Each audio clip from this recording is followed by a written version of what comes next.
Hi there, I'm Jamie Wake and you've chosen to start your day the gay way by watching Outcast TV, the show that reports your news, lets me air my views and lets us discuss our issues. Without further ado, these are just some of the LGBT news stories that have recently come out of the closet. Well, it's official. The white smoke has bellowed from the Vatican chimney, meaning that the new Pope has been selected. Argentinian Cardinal Bergoglio, I'm sorry I can't pronounce it very well, or is now called, a lot easier to say, Pope Francis, is now the leader of the world's Catholic Church. He has already been a controversial character within the gay press for his past statements about the LGBT community, especially for his stance on marriage equality and child adoption for gay people. He's described same-sex marriage as the work of the devil and a destructive attack on God's plan. He's also said that gay adoption is a form of discrimination against children. And that's even though Argentina was the first Latin country to legalise same-sex marriage in 2010. This all comes in a fortnight that has seen the Catholic Church and the LGBT community cross paths in the world's media. First, it was the alleged improper sexual conduct of Cardinal O'Brien, and then the Catholic Church was down to another embarrassment when it revealed that the Vatican has a €23 million share in a building which not only houses its cardinal, but also houses Europe's biggest gay sauna. If that wasn't enough, it's also been revealed that strong opposer of homosexuality, Ivan Cardinal Diaz, lives in a 12-room apartment 1 floor above Europa Multi-Club and a hop, skip and a jump from Shrubbery, arranged to resemble a man's assets. 76-year-old Prince of the Church, Diaz has argued that gay people can be cured and that he has said that homosexuality is unnatural. Italian newspaper La Repubblica has been reporting claims that only weeks before the Pope Benedict VI announced his resignation, he was presented with a 300-page report that revealed the high-ranking clergy were attending gay orgies at a Rome sauna.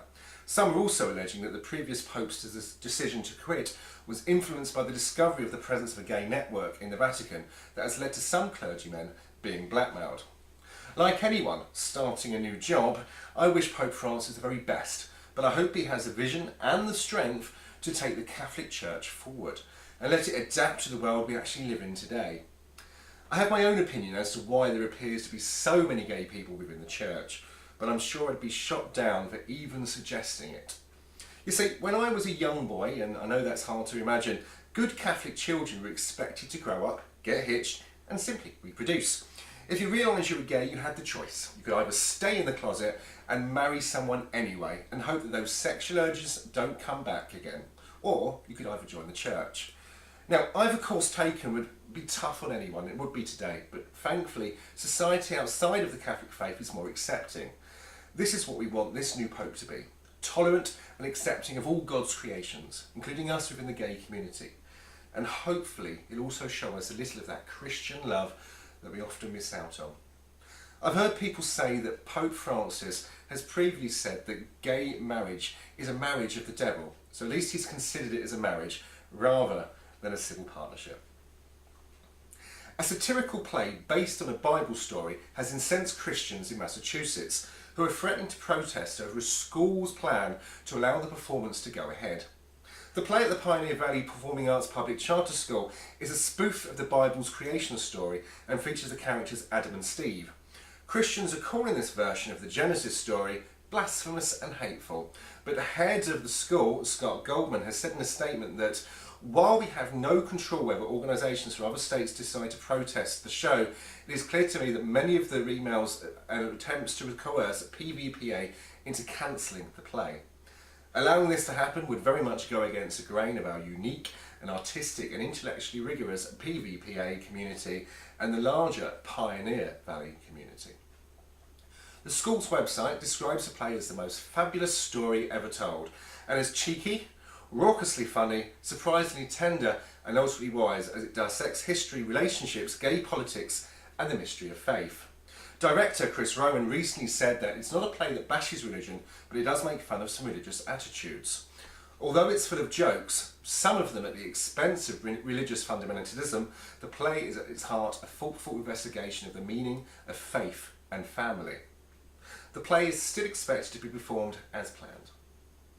I can see why Christians may find this play offensive, but how often do you hear it's Adam and Eve, not Adam and Steve, when you're debating with them gay rights with those people of faith? It's a long way to go and see this play for us here in the UK, but I wish you all the best, and I shall be hunting YouTube after its run to see if anybody has uploaded it.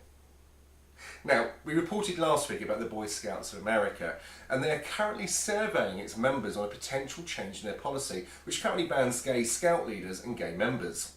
The questionnaire was sent to 1.1 million adult scouts, but rather than ask the simple question about permitting gay members, it uses fictional situations to determine whether its members' opinion sits. One example asks, Bob is 15 years old and the only openly gay scout in the Boy Scout troop. Is it acceptable or unacceptable for the troop leader to allow Bob to tent with a heterosexual boy on an overnight camping trip? Other scenarios presented will be found challenging to many of the Scouts' current membership. Membership of the Boy Scouts has dropped by a third in the last decade, with 70% of Scout troops affiliated with a church or a religious organisation.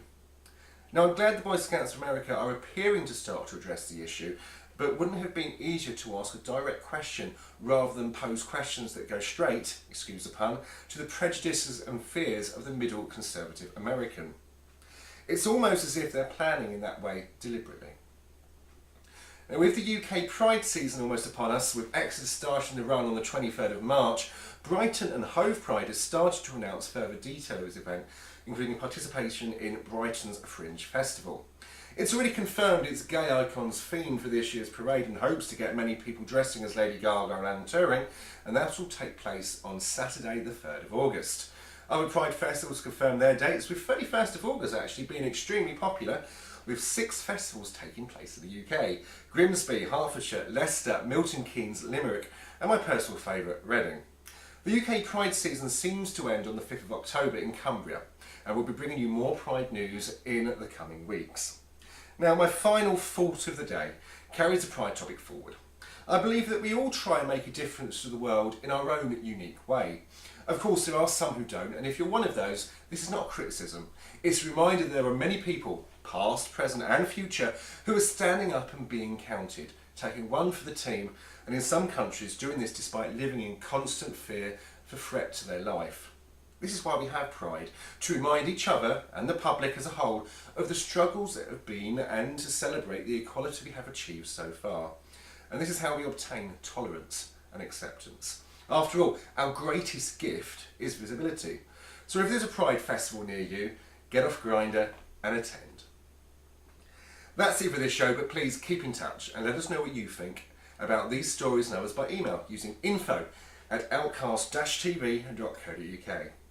Don't forget to leave your comment below, and if you're watching this through Facebook, don't forget to subscribe to our YouTube channel, which is Outcast LGBT TV, or you can just search on there for Outcast TV. As usual, all of the links are coming up at the end of this show. Thanks for watching, and whatever your plans, keep safe, keep warm, and keep being fabulous. I'm Jamie Wake, this was Outcast TV, and you are very kind for watching. Take care, and until next time,